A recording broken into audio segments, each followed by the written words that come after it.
the state parliaments in particular are going to have to lead the way on what I've been describing as a Liberty Audit. I want to see all of the things we've lost in the last 12 months, all of the powers that have been given to the bureaucracy wound back. In my mind, there's no question that we Australians are less free than we were at the end of 2019 before the World Health Organization declared a pandemic in March 2020. Over the past 3 years, our civil liberties have been trampled by harsh lockdowns, mask mandates, government limitations on gatherings, including in funerals and religious services, by the way, by vaccine mandates, which amount to the loss of bodily autonomy, border closures, travel restrictions, and even more. In the United States, President Joe Biden recently said, "But the pandemic is over." Yet, right now, many of the liberties we've lost have not been regained. Workplaces are still enforcing vaccine mandates, leaving many struggling to find work or unable to hold the positions they previously held.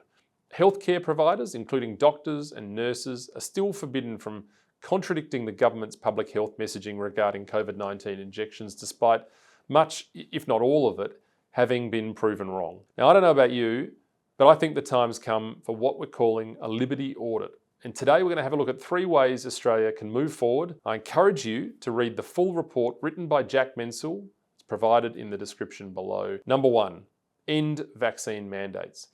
The practice of mandating vaccines must come to an end, full stop. A person has the fundamental right to make their own decisions regarding medical treatment. Australia is a signatory to the International Covenant on Civil and Political Rights, which states that no one shall be subjected without his free consent to medical or scientific experimentation. This is similar to the Nuremberg Code, which states that when it comes to medical experimentation on humans, a person involved should have legal capacity to give consent, should be so situated as to be able to exercise free power of choice without the intervention of any element of force, fraud, deceit, duress, overreaching, or other ulterior forms of constraint or coercion, and should have sufficient knowledge and comprehension of the elements of the subject matter involved as to enable him to make an understanding and enlightened decision. Now, some will argue that the COVID-19 vaccines were not experimental and therefore mandates were justified.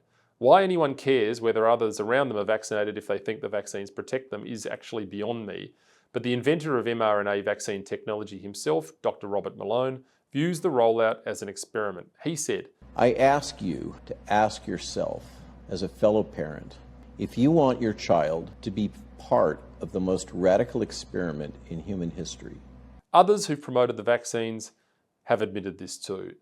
The COVID-19 vaccines are only provisionally approved in Australia, meaning that the typical approval process, which can actually take between 5 to 10 years, was not done with these products. And as a result, we don't have the necessary long-term data to make an enlightened decision. Combine that with the fact that the Pfizer, AstraZeneca, and Moderna vaccines utilise novel technology previously unused in human beings, and it's reasonable to say that these shots are in fact experimental. A TGA report on the Pfizer vaccine from January 2021, before the rollout began, reads, "There is limited information on the use of mRNA vaccines in humans, which underpins the need for post-market vaccine safety surveillance." Sounds pretty experimental to me.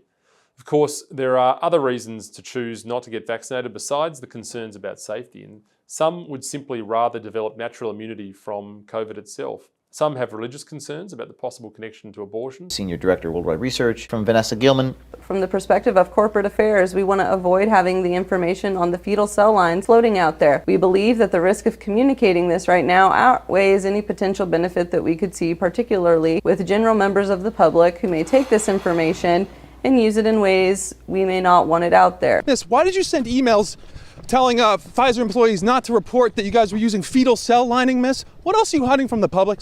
And others simply understood that COVID wasn't dangerous to most people, with the case fatality rate standing at about 0.16% as of September 2022.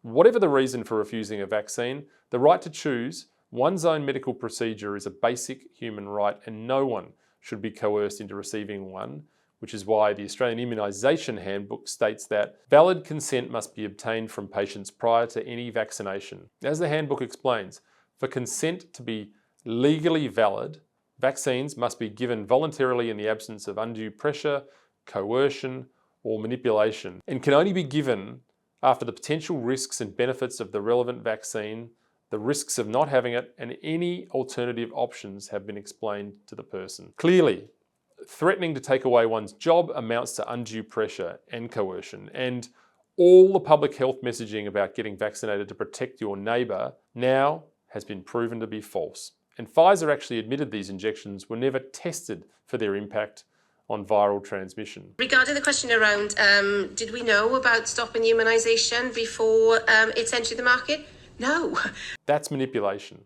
That's guilt-tripping you into taking a risk. In late October of 2022, Danielle Smith, the Premier of Alberta, Canada, said this. The community that faced the most restrictions on their freedoms in the last year were those who made a choice not to be vaccinated. I don't think I've ever experienced a situation in my lifetime where a person was fired from their job, or not allowed to watch their kids play hockey, or not allowed to go visit a loved one in long-term care or hospital, or not allowed to go get on a plane to either go across the country to see family or even travel across the border.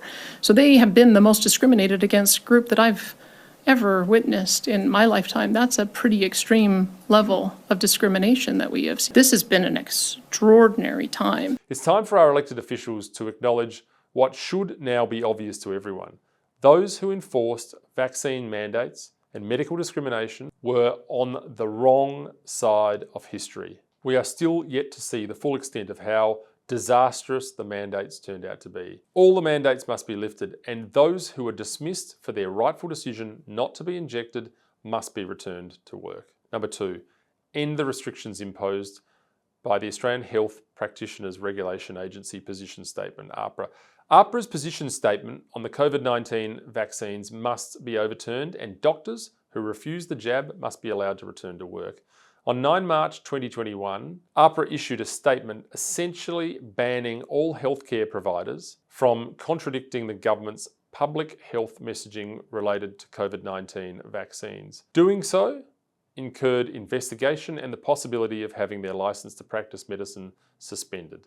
Now, the document states, any promotion of anti-vaccination statements or health advice which contradicts the best available scientific evidence or seeks to actively undermine the national immunisation campaign, including via social media, is not supported by national boards and may be in breach of the codes of conduct and subject to investigation and possible regulatory action. This raises many questions.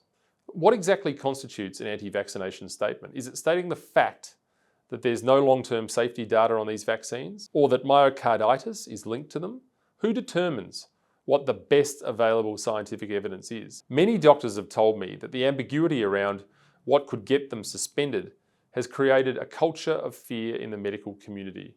And to quote one brave doctor who refused to go along with this, Dr. Julie Sladden, writing for The Spectator, the position statement makes clear that any health advice which undermines the national immunisation campaign may result in investigation and regulatory action. Result? Many doctors are too scared to report their adverse events or fear they might be investigated. It seems obvious that adverse events from the injections would be underreported, given that doctors would likely lose their jobs for reporting them, as many doctors have already spoken about. Yet that hasn't prevented there from being 947 deaths acknowledged by the TGA as a possibility of being connected to the COVID-19 vaccine. Simply put, AHPRA has destroyed the trust Australians once had in doctors. The concept of trusting your own doctor's personal expertise and seeking a second opinion if necessary has been shattered.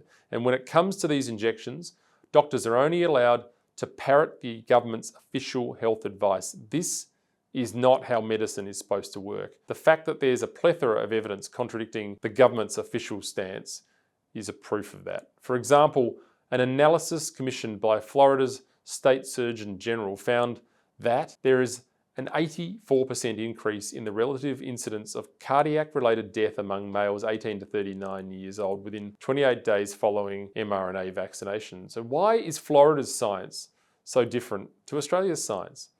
By silencing the medical community, AHPRA has silenced the most qualified group to contribute to public discourse and debate regarding COVID-19 policy. AHPRA derives its authority from Queensland's Health Practitioner Regulation National Law and Act, And it's time now that we re-examined and reconsidered legislation so that sensible, informed medical debate can begin. 3. A Royal Commission into the health and financial impacts of COVID-19 policy. Finally, a Royal Commission into how this all came about and the impact of government restrictions so that this never happens again. As of September 30th, 2022, roughly 79.9% of COVID deaths had pre-existing chronic health conditions. COVID's a virus that's dangerous to the very sick and to the elderly, not to the general population, and this has always been the case. The Australian government's data on COVID mortality rates by age and sex clearly reveals this. Now we can see here that most deaths fall into the 80 to 89 age bracket. There are only 67 deaths in the 0 to 39 age bracket, and 9,022 out of the total 10,279 deaths fall into the 70 plus age bracket. That's over 87% of all COVID-related deaths. Clearly the fear propaganda was uncalled for. However, the arbitrary policies and restrictions of our state governments affected all of us. Entire states were locked down and chief health officers and premiers assumed that responsible adults simply couldn't be trusted to look after themselves. We're working with Adelaide Oval at the moment because we cannot have any interaction at all. We're looking at the seating at the moment, and of course we're looking at the ball, because sometimes the ball, not that I've been to many football games, I have noticed occasionally it does get kicked into the crowd, and we are working through the details of what that will mean. If you are at Adelaide Oval and the ball comes towards you, my advice to you is to duck and just do not touch that ball. Seriously? Seriously?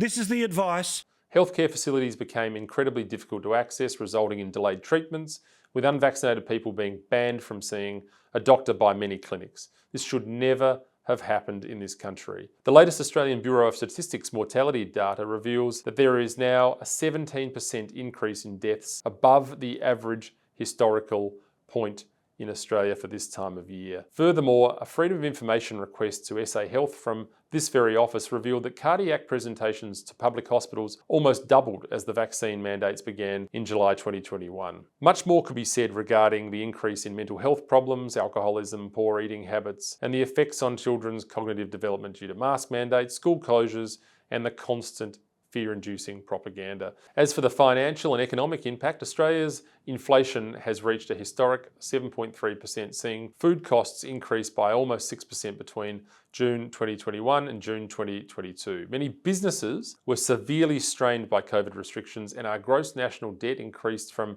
$534 billion to $885 billion by April 2022. So who is going to be paying this debt? It's going to be you, your children, and your children's children. And even if you're not concerned about vaccine mandates, or you think that long COVID is the cause of the 17% excess death rate, you can't deny the economic consequences of COVID-19 restrictions. They've been devastating and all over a virus with a 0.16% fatality rate. I argue that a Royal Commission must be called to ensure that the draconian and irrational restrictions and mandates which are likely contributing to the increase in deaths is never repeated in this country. So those are the 3 suggestions of what should be a top priority going forward for this nation. After all we've been through, it's critical. Be sure to stay tuned, as there'll be more videos like this, and if you've enjoyed it, share it with your friends and family, and let me know what you think. Thanks for watching.